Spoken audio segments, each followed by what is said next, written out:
Ngayon, hindi. Tapos yung sweldo, natay ko na rin sa inyo. Ano?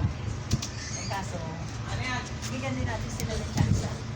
Baka gawa lang yung sama ng loob. Kaya nagawa yun. Kasi talaga mo na extension yung pag-ibig mo. Hindi yung ano ka agad. Ito na ito, tinali.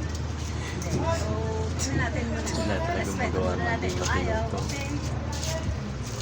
Sila ayaw dito yan, okay din. Meron akong may gusto, bibigyan natin ng chance na sumama. Kasi kailangan din naman magpahinga.